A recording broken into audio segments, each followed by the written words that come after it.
와도 능히 이길 수 있다. 이런 찬양의 고백인데 여러분들의 가운데 지금보다도 더 큰 믿음, 이 믿음의 소유자가 되어서 상황과 환경을 뛰어넘는 그런 기쁨과 감사가 넘치는 아름다운 삶을 살아갈 수 있기를 간절히 소망합니다. 인사하겠습니다. 은혜와 평강의 성도님들에게. 아멘. 인사하시죠.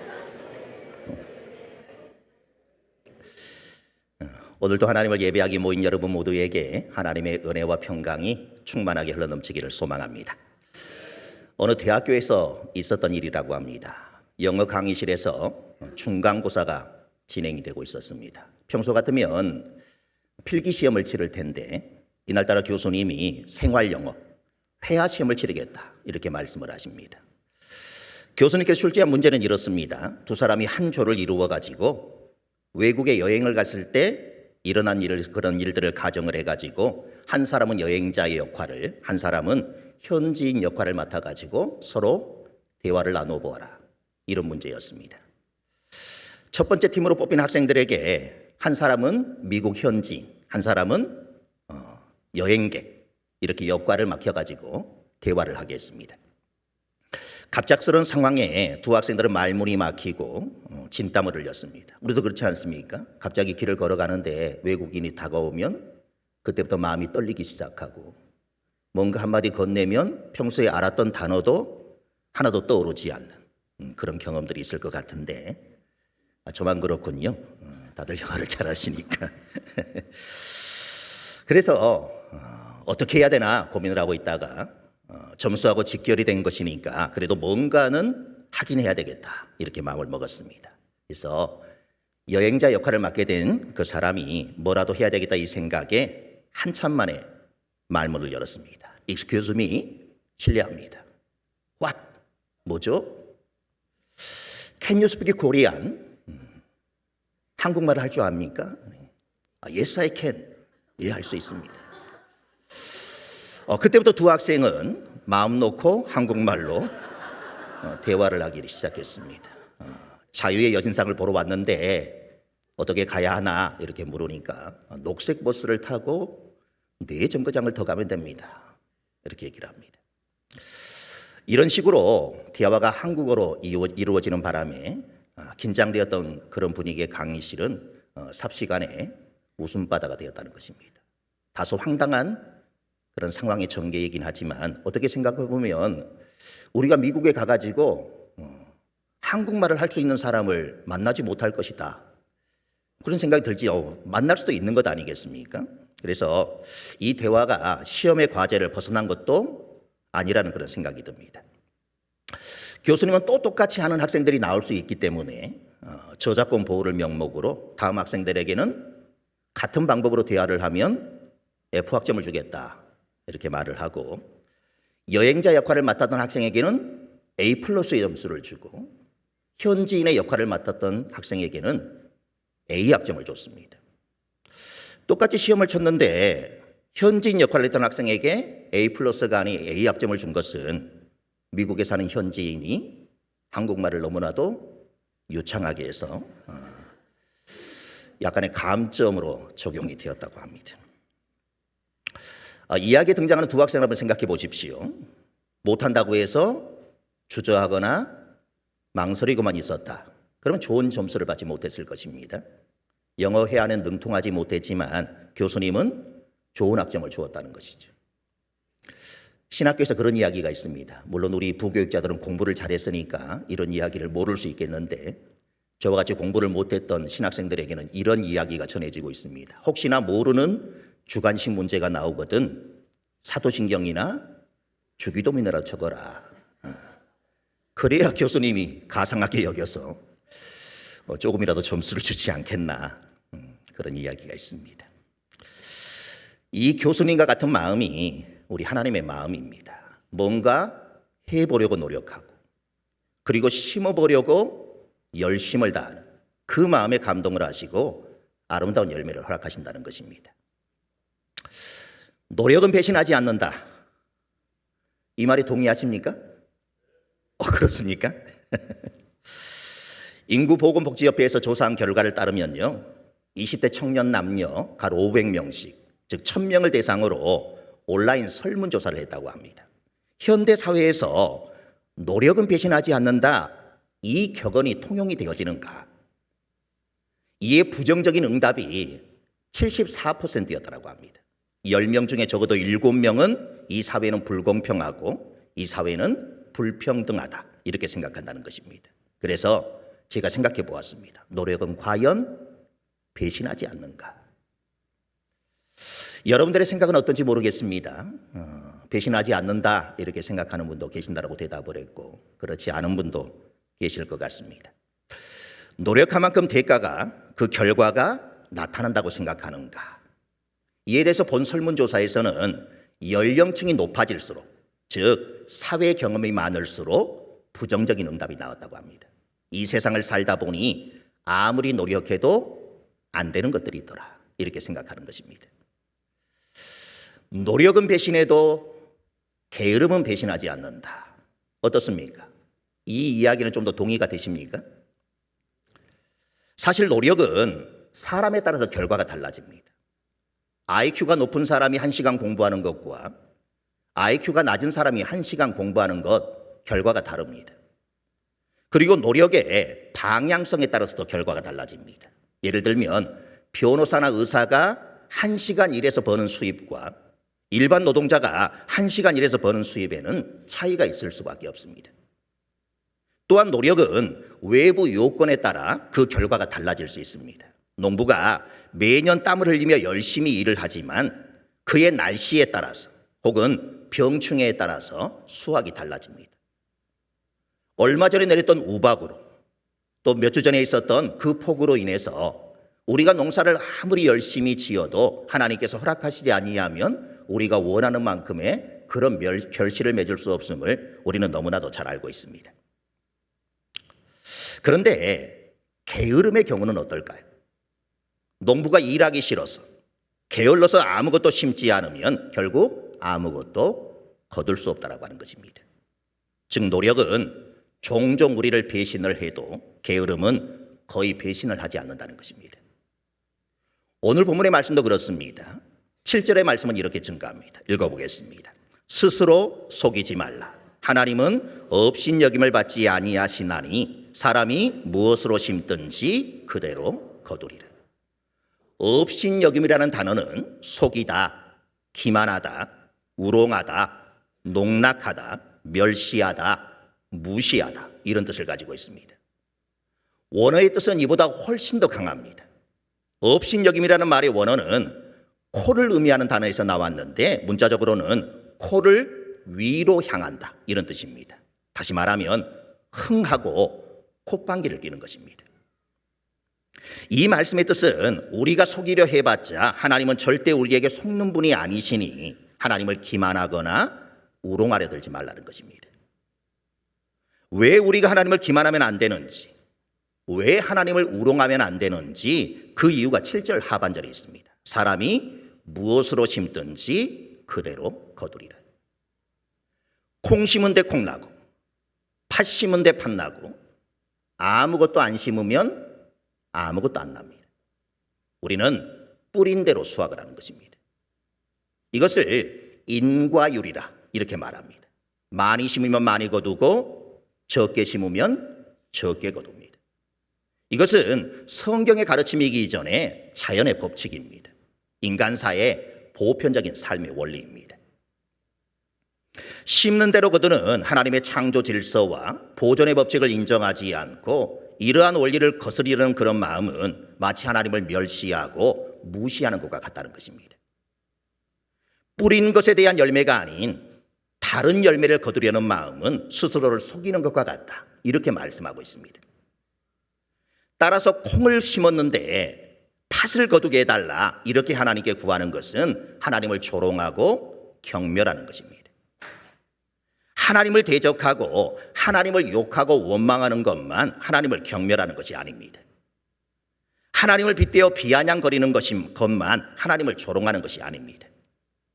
우리가 심지 않은 결과물을 하나님께 달라고 구하는 것이 하나님을 경멸하고 조롱하는 행위라, 이렇게 말씀하고 있는 것입니다. 우리는 신앙생활하면서 이러한 잘못을 범하지 않도록 주의해야만 합니다. 하지만 인생을 살다 보면 사람의 마음이 그렇지 않다는 것을, 특히나 내 마음이 그렇지 않다는 것을 우리는 너무나도 잘 압니다. 씨앗을 뿌리지 않았으니 거둘 게 없다는 사실을 누구보다도 잘 알면서도 풍성한 열매를 걷기를 원하는 마음으로 하나님께 떼쓰고 고집 부리는 것이 바로 인간의 악한 본성입니다. 이러한 신앙적인 오류를 바로잡지 않은 채로 계속해서 기도하기만 한다면 과연 하나님께서 우리의 기도에 응답해 주시겠습니까? 울고불고 밤낮 가리지 않고 금식하며 기도하면 하나님께서 그 열정을 높이셔서 응답해 주실까요? 아마도 응답되지 않을 확률이 훨씬 더 높습니다. 왜냐하면 7절 말씀이 이를 증명하고 있기 때문입니다. 스스로 속이지 말라. 많은 사람들이 이 원리를 무시하고 스스로를 속이며 살아갑니다. 나는 괜찮을 거야. 내가 지금은 비록 이렇게 마음대로 살고 있지만 시간이 지나면 좋아질 거야. 나는 영적인 훈련도 경건을 위해 노력도 하지 않고 내 몸이 원하는 대로 살고 있지만 내 인생은 별 문제 없이 잘 될 거야. 이런 생각들은 모두가 다 자신을 속이는 것입니다. 마치 이런 것과 같습니다. 나는 야식을 즐겨 먹지만 매일 밤마다 TV를 보면서 기름진 음식을 먹지만 내 건강, 내 몸무게는 변함이 없을 거야. 스스로 속이는 일입니다. 실체를 보기 싫어서, 그 결과를 마주하기 싫어서 이 원리에 대해서 눈을 감아버리는 것입니다. 자신이 심은 것을 거두게 된다는 것을 생각하지 않고 심지 않은 것을 거두려고 합니다. 하지만 그런 일은 일어나지 않습니다. 마태복음 25장에 나오는 달란트 비유를 보면 하나님은 심은 대로 거둔다는 수학의 법칙에 얼마나 충실한 분이신지를 잘 알 수가 있습니다. 종들이 주인과 결산을 할 때 한 달란트 받은 자가 나와서 이렇게 말합니다. 주인은 심지 않은 데서 거두고 해치지 않은 데서 모으는 분인 줄 내가 알았습니다. 그런데 이 말은 주인이 강도라는 그런 말입니다. 주인을 사기꾼이나 투기꾼으로 치부하는 것입니다. 주인이 얼마나 견디기 힘들었겠습니까? 주인은 종에게 내가 뿌리지도 않고 거두는 사람인 줄 아느냐 이렇게 말하면서 악한 종에게 이렇게 선고를 합니다. 이 무익한 종을 바깥 어두운 데로 내쫓으라. 거기서 슬피 울며 이를 갈게 될 것이다. 반면 2달란트, 5달란트 받은 종에게는 이렇게 말합니다. 잘하였도다. 착하고 충성된 종아, 네 주인의 즐거움에 참여할지어다. 수확은 절대 거저 주어지지 않습니다. 뿌린 대로 거둡니다. 그런데 심겠다는 사람은 없고 거두겠다는 사람뿐입니다. 심지도 않고 거두려 한다거나 적게 심었음에도 많이 수확하려고 하는 것은 다 하나님을 기만하는 것입니다. 계속해서 8절은 이렇게 말합니다. 같이 읽어보겠습니다. 자기의 육체를 위하여 심는 자는 육체로부터 썩어진 것을 거두고 성령을 위하여 심는 자는 성령으로부터 영생을 거두리라. 우리가 사는 날 동안에 여러 가지 씨앗을 뿌리는 것 같지만 결국에는 둘 중 하나라는 것입니다. 자기의 육체를 위하여 심는 자와 성령을 위하여 심는 자입니다.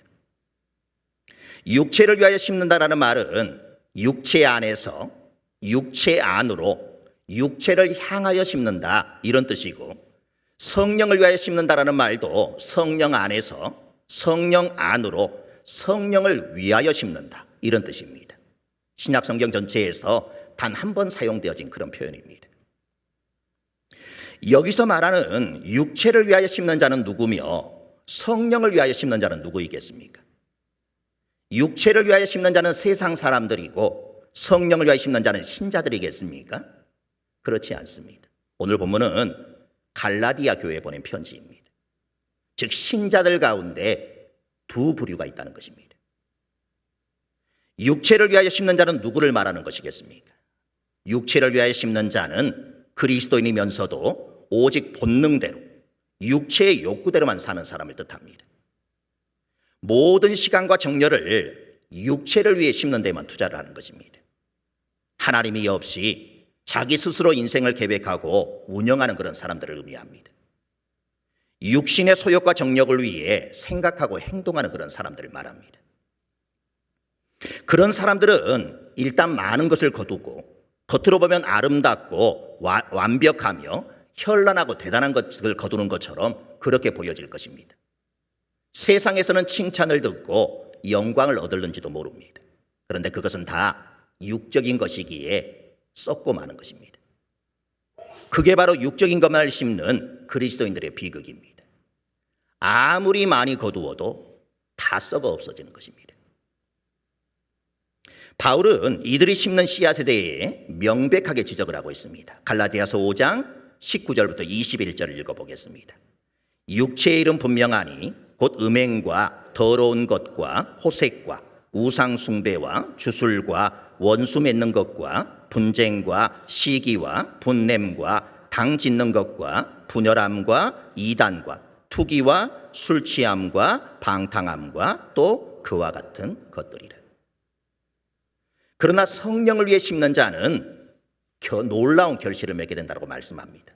성령을 위하여 심는다는 것은 성령이 주시는 소원과 비전을 쫓아 사는 것입니다. 하나님의 영광을 위하여 인생을 투자하고 심는 생활을 말합니다. 그래서 성령을 위해 심는 그리스도인들이 수확하는 것들은 영원히 썩지 않을 알곡들이고 영생인 것입니다. 그런 사람은 성령으로부터 영생을 거두게 될 것이라 그렇게 말씀하고 있기 때문입니다. 성령을 위하여 심는 일이란 성령의 열매를 맺는 생활을 의미합니다. 갈라디아서 5장 22절 23절을 읽어보겠습니다. 오직 성령의 열매는 사랑과 희락과 화평과 오래 참음과 자비와 양선과 충성과 온유와 절제니 이 같은 것을 금지할 법이 없느니라. 우리는 누구나 날마다 열심히 뭔가를 심습니다. 휴식도 없이 때로는 주일도 잊어버린 채 몸이 상하도록 애쓰고 수고합니다. 그럴 때 우리가 반드시 확인해야 할 것이 있는데 내가 심는 게 무엇을 위한 심음인지 이걸 늘 확인할 수 있어야 합니다. 이 질문 앞에 반드시 진지하게 우리는 설 수 있어야 합니다. 육체를 위한 것인가 아니면 성령을 위한 것인가. 내 모든 것을 다 바쳐 수고하고 희생해서 얻은 것이 결국 썩어 없어져 버리는 것뿐이라 얼마나 인생이 허망하겠습니까? 그런 비극이 어디에 있겠습니까? 우리는 적어도 썩지 아니할 영광을 수확하고자 교회에 나온 사람들입니다. 우리가 교회에 나온 것은 더는 육체를 위한 것을 심지 않고 영생을 위한 것을 심겠다 이렇게 다짐하였다라고 하는 뜻이 되기도 합니다. 그런다 여전히 육체만을 위해 심고 그것만을 위해 산다라는 것은 자기 기만의 그런 삶입니다. 육적인 것, 세상적인 것, 물질적인 것, 현세적인 것만 심고 거두려서는 안 된다는 것입니다. 세상을 살아감에 있어 그러한 것들이 필요한 것이기는 하지만 결코 영원하지는 않다는 것입니다. 육체적인 것의 명확한 한계를 인식하고 좀 더 영원한 것, 좀 더 신앙적인 것에 눈을 뜰 수 있어야 한다고 말하는 것입니다. 좀 더 영생을 위해 심는 성도들이 되어라 이렇게 말씀하고 있는 것입니다. 세상에는 각종 총량의 법칙이라는 것이 있습니다.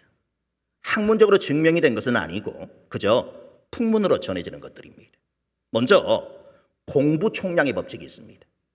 평생에 하는 공부에 총량이 있다는 것인데 어려서 공부를 안 한 사람은 나이 들어 공부를 하게 되고 반대로 어려서 공부를 많이 한 사람은 나이 들면서 공부를 게을리한다는 것입니다. 다음으로 고생 총량의 법칙도 있습니다. 이 역시 평생에 하는 고생에는 총량이 있다는 것입니다. 어려서 고생을 많이 한 사람은 노년에 편하고 어려서 편하게 산 사람은 노년에 고생이 많다는 것입니다. 이런 총량의 법칙을 아우르는 것이 있습니다. 바로 인생 총량의 법칙입니다. 인생에 행복과 불행의 양이 정해져 있는데 일찌감치 불행의 시간을 보낸 사람들은 후에 행복을 겪게 되어지고 분에 넘치는 행복을 겪은 사람들은 추후에 불행을 겪는다는 그런 말입니다. 인생사 전체로 볼 때 모든 것에 총량이 정해져 있어 균형을 잡아가며 살아가게 된다 이렇게 말합니다. 이것이 풍문으로 전해지고 있는 것이라고는 하지만 경험상 공감되는 내용이 많이 있어 사람들이 진짜 사실처럼 받아들이는 그런 경우가 많습니다. 물론 쉽게 혹하는 이유 중 하나는 현재 일이 잘 안 풀리거나 어렸을 때 고생을 많이 한 사람에게 위로가 되어지는 그런 법칙이 되기 때문입니다. 언젠가 해뜰 날이 있을 것이다. 젊어서 고생은 사서도 한다. 이런 자기 위안입니다. 우리가 가지고 있는 자원에는 한계가 있습니다. 나에게 있는 시간, 나의 힘과 나의 물질은 다 한정되어져 있습니다. 우리는 나에게 있는 것을 지혜롭고 소중하게 잘 사용해야 합니다. 내게 주어진 한정된 자원을 헛된 것으로 낭비하지 않고 엉뚱한 것에 허비하지 말고 귀한 것을 거두기 위해 좋은 땅에 심어야 한다는 것입니다. 그러니 지금 무엇을 심고 있는지 잘 살펴보시길 바랍니다. 나는 지금 나의 인생을 위해서 무엇을 심고 있는가? 성령인가? 아니면 육체인가?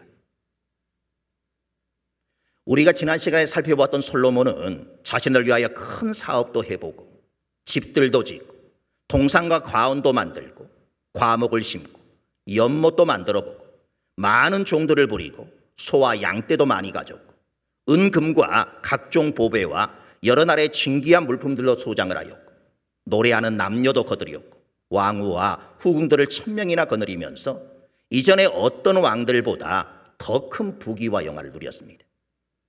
그는 자기 눈이 원하고 자기 마음이 즐거워하는 것을 다 취해보았고 육신이 원하는 모든 욕망을 다 채워보았습니다. 그러나 돌이켜보니 모든 것이 다 헛되어 바람을 잡는 것과 같았다. 이렇게 고백을 합니다.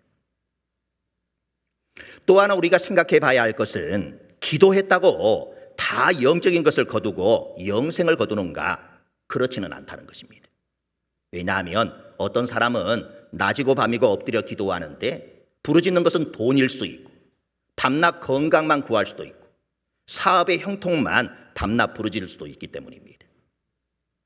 그래서 설령 그 기도가 응답되었다 할지라도 그렇게 기도해서 응답을 받는 것은 썩어질 것만 거두게 된다는 것은 다름없다라고 하는 것입니다. 우리는 이 점을 알아야 할 것입니다. 물론 물질이나 건강이나 사업의 형통도 간구해야 하고 열심히 기도해야 합니다.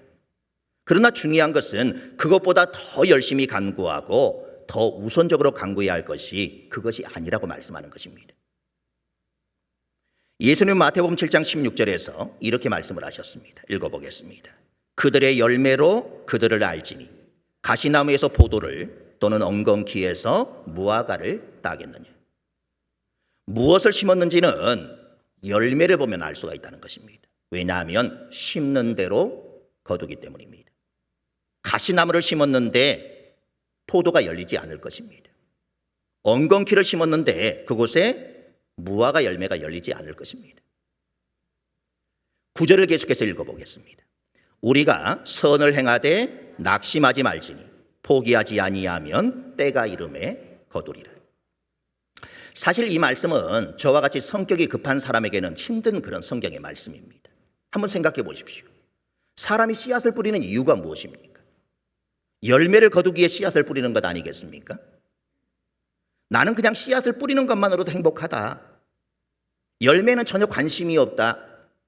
열매를 하나도 거두지 못해도 괜찮다. 이런 사람이 있을 수 있겠습니까?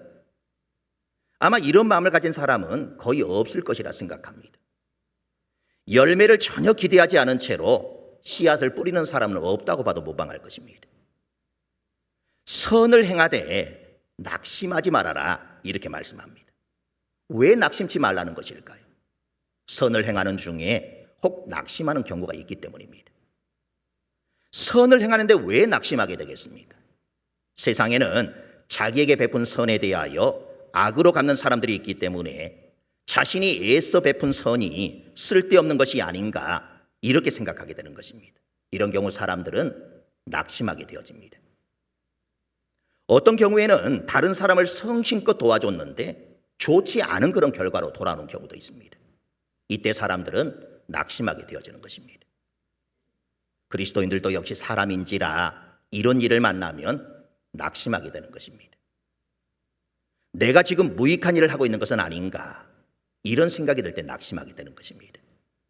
그러나 그 어떤 경우에도 하나님은 기억하시고 그에 대한 응당한 보상을 계획하고 계시기 때문에 낙심하지 말아라, 이렇게 격려하고 계십니다. 바울은 이에 대하여 이렇게 말합니다. 포기하지 않으면 때가 이름에 거두리라. 알맞은 때에 거두게 될 것이다, 이렇게 번역할 수 있습니다. 씨를 뿌렸는데 내가 원하는 시간에 나지 않고 늦게 나는 경우가 있을 것입니다.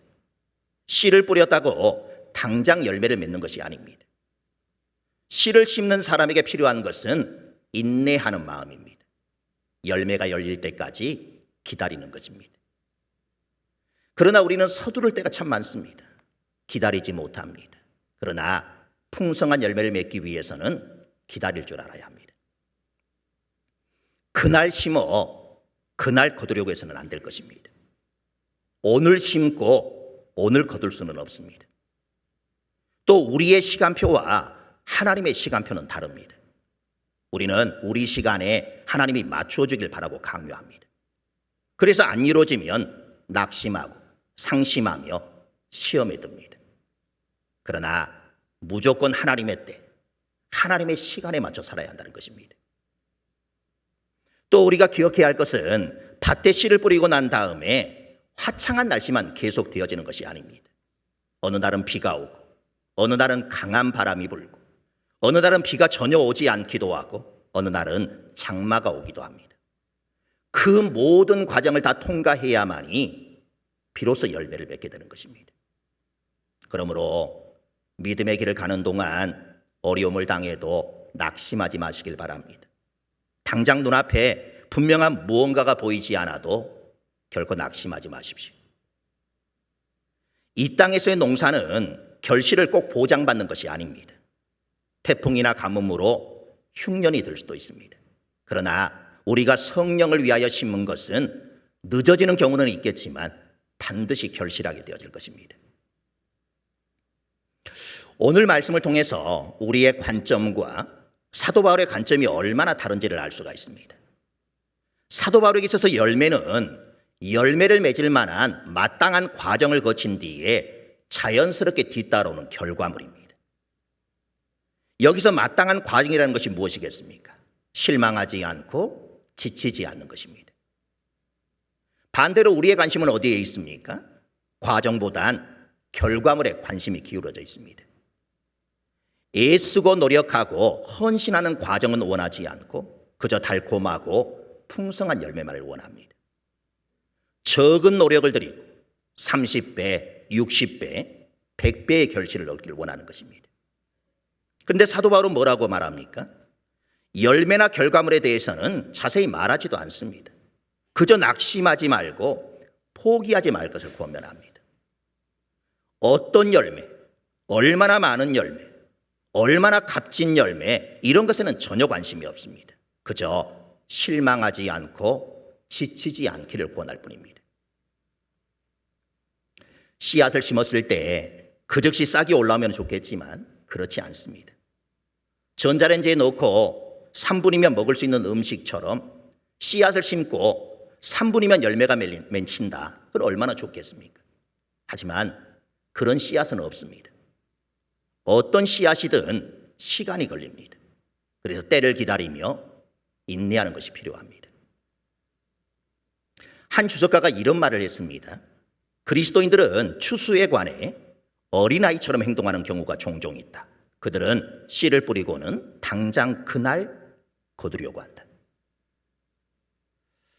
여러분은 어떠십니까? 오늘 심은 것을 오늘 바로 거두려고 하지 않으십니까? 그런 수확은 있을 수 없습니다. 기다림이 필요합니다. 수확을 기다리는 일에 대해서는 우리가 어린아이와 같이 될 때가 많습니다. 기다리지 못하고 조급해하며 불안해하고 의심하는 것입니다. 우리는 어린아이처럼 행동하지 말고 낙심하지 말고 포기하지 말고 성령으로 심는 일을 계속해야만 하는 것입니다. 야고보서에 이런 말씀이 있습니다. 야고보서 5장 7절 8절 읽어보겠습니다. 그러므로 형제들아 주께서 강림하시기까지 길이 참으라.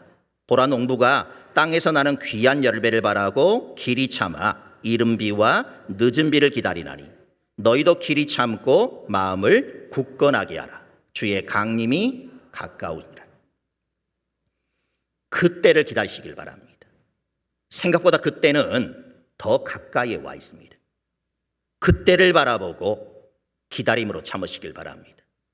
하나님이 약속하신 수확의 때는 반드시 올 것이기 때문입니다. 사랑하는 성도 여러분, 때로는 결과가 나를 속이고 노력이 나를 배신할지라도 결코 낙심하지 마시길 바랍니다. 때가 되면 하나님이 심은 대로 거두게 하실 것입니다. 우리말에 고진감래라 이런 말이 있습니다. 어려움을 참고 견디면 좋은 때가 온다는 그런 말입니다. 당장 눈앞에 열매가 보이지 않더라도 10년, 20년 그 이상을 내다보고 인내하며 열심히 믿음 생활을 할 수 있길 바랍니다. 하나님을 열심히 믿고 따르면 때가 되어지면 풍성한 열매가 열리게 될 줄로 믿습니다. 찬양하겠습니다.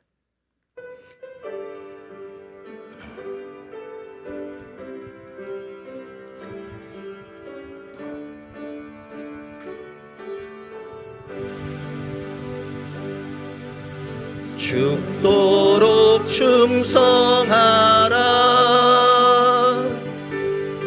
끝까지 인내하라.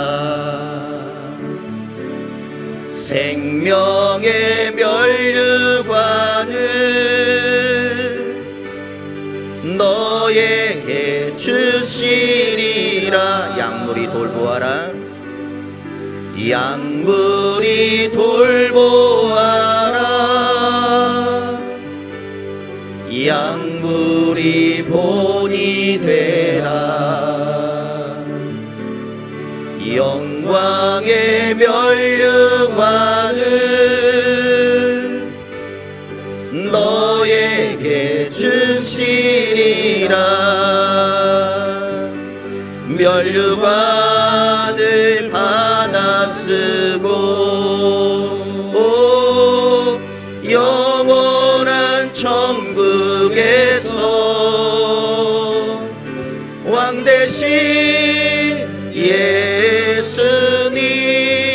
예수님께 영원히 찬양하리. 복음을 전파하라. 복음을 전파하라. 언제나 전파하라. 의의 면류관을 너에게 주시리라. 모든 것 절제하라. 모든 것 절제하라. 범사에 감사하라.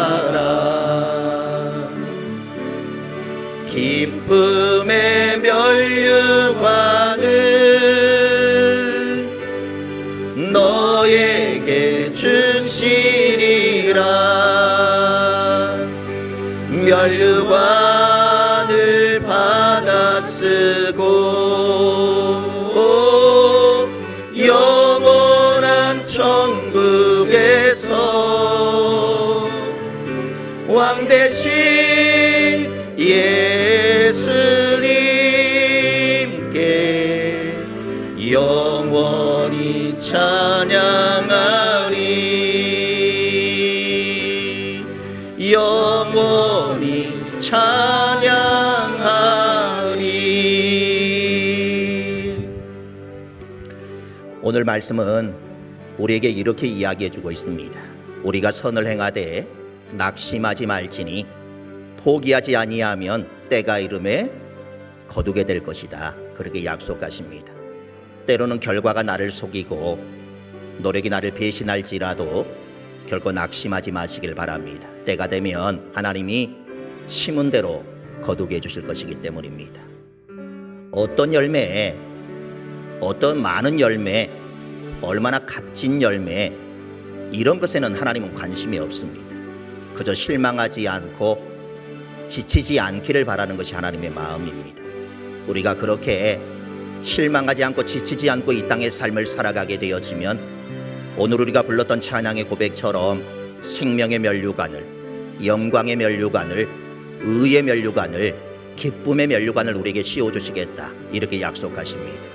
이 면류관들만이 시들지 않고 썩지 않을 그런 면류관들입니다. 이 땅에서는 사람들이 박수 쳐주지 않을지 모릅니다. 알아주지 않을지도 모릅니다. 그러나 하나님은 다 기억하고 계시고 하나님 앞에 섰을 때 칭찬해 주실 것입니다. 우리가 하나님의 그 칭찬을 기대하며 잘 견디고 지치지 않고 실망하지 않고 마땅히 심어야 될 그 열매를 잘 심어가는 우리 모두가 되어 때가 되어 열매를 거두게 하시는 하나님의 근총을 받아 누릴 수 있기를 위해 이 한 시간 우리 함께 기도하도록 하겠습니다. 기도하겠습니다. 아버지 하나님, 선을 행하되 낙심하지 말라라고 말씀하십니다. 우리가 선을 행할 때 낙심하게 되는 이유는 우리는 비록 선을 행했지만 그 결과가 그 사람들의 악으로 다가올 때가 있기 때문입니다. 열심을 다하여 선을 베풀었는데 그 결과가 우리가 원하는 결과가 얻어지지 않을 그러한 때도 있기 때문에 주님께서는 낙심하지 말라라고 우리에게 말씀하여 주십니다. 주님, 선을 행하며 살아가는 삶 속에도 이런 낙심할 이유들이 너무나도 많습니다. 그래서 주님께서는 우리로 하여금 실망하지 말고 지치지 말고 끝까지 성령을 위하여 심으라고 말씀하여 주고 계시는 것입니다. 때로는 결과가 나를 속일 수도 있을 것입니다. 내 노력이 나를 배신할 수도 있을 것입니다. 그러나 우리가 실망하지 않을 이유는 때가 되면 하나님이 심은 대로 반드시 거두게 하실 것이기 때문입니다. 어떤 열매, 얼마나 많은 열매, 얼마나 값진 열매를 맺느냐, 하나님은 그러한 것에 관심을 가지고 계시는 것이 아니라 오늘 바울을 통해 우리에게 말씀하시는 하나님의 명령은 너무나도 분명합니다. 실망하지 않고 지치지 않기를 그저 권면할 뿐입니다. 우리가 이런 삶을 살게 되어지면 하나님께서는 우리에게 생명의 면류관을 씌워주시겠다 약속하시고 영광의 면류관을 씌워주시겠다 약속하시며 의의 면류관과 기쁨의 면류관을 씌워주시겠다 주님은 약속하여 주고 계십니다. 이 면류관들만이 시들지 않고 썩지 않을 그런 면류관입니다. 이 세상의 것들이 아무리 화려해 보이고 이 세상의 것들이 아무리 대단해 보여도 그러한 것들은 시간이 지나고 나면 시들고 썩어져 없어져 버릴 것들입니다. 오직 주님께서 우리에게 주신 것들만이 영원한 가치가 있는 것입니다. 아버지 하나님, 이 땅에 있다 사라져버릴 것들을 추구하며 살아가는 인생이 되지 않도록 도와주시고 영원히 변치 않고 영원히 없어지지 아니할 하나님의 것들만 날마다 추구하며 살아가는 귀한 인생들이 되게 하여 주시옵소서. 우리가 이런 삶을 살아갈 때 사람들은 알아주지 않고 사람들은 인정해주지 않을 수 있습니다. 그러나 사람의 평판과 사람의 칭찬이 뭐가 그리 중요하겠습니까? 하나님 앞에 섰을 때 받을 그 상급과 칭찬을 날마다 기대하며 주님 앞에 섰을 때 잘하였도다 착하고 충성된 종아, 내가 작은 것에 충성하였으니 내가 너에게 많은 것을 맡기겠다라고 약속하신 하나님의 그 약속을 날마다 기억하며 오늘도 주어진 삶의 자리에서 최선을 다해 살아가는 주의 백성들이 다 되게 하여 주시옵소서. 무엇보다 주님, 우리가 한정된 시간과 한정된 물질과 한정된 건강 속에서 무엇을 심고 살아가야 내가 너무나도 당연함을 우리로 깨닫게 해주심에 감사드립니다. 썩어 없어질 육체의 것들을 심고 살아가는 인생이 아닌 영원한 성령의 것들을 심고 살아갈 수 있는 주의 백성들 다 될 수 있도록 하나님이 역사하여 주시옵소서.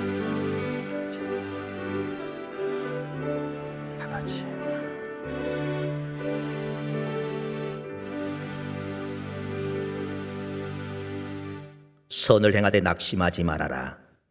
포기하지 아니하면 때가 이름에 거둘게 될 것이다. 주님은 약속하여 주고 계십니다. 때로는 결과가 나를 속일 수 있을 것입니다. 노력이 나를 배신할 수도 있을 것입니다. 그래도 결코 낙심하지 않게 하여 주옵소서. 때가 되면 하나님이 심은 대로 반드시 거두게 할 것이기 때문입니다.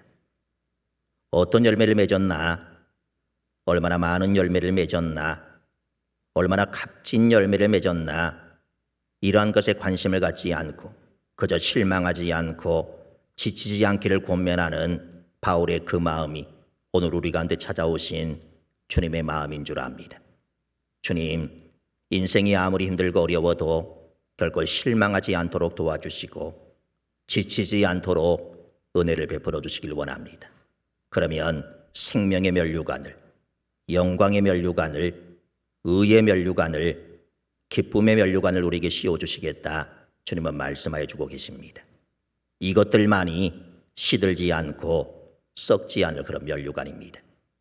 아버지 하나님, 무엇을 심고 있는지 잘 돌아볼 수 있도록 도와주시고 언제나 성령을 위하여 심고 살아가는 자들이 되게 하여 주셔서 하나님이 정하신 그때에 풍성한 결실을 맺게 하시고 누리게 하시는 그 하나님의 은혜를 날마다 누리며 사는 주의 백성들이 다 되게 하여 주옵소서.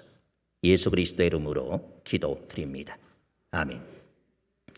이제는 우리 주 예수 그리스도의 은혜와 우리 아버지 하나님의 크신 사랑과 성령님의 교통하심이 무엇을 심고 있는지 잘 돌아보게 하시고 항상 성령의 것을 심고 살아가는 귀한 삶이 되어 때가 되매 거두게 하시는 하나님의 그 은총을 날마다 누리며 살아가기를 간절히 소원하는 온 하나님의 백성들 가운데 저들의 가정과 자녀와 삶의 자리 가운데 이제로부터 영원토록 함께 계시기를 간절히 축원하옵나이다. 아멘.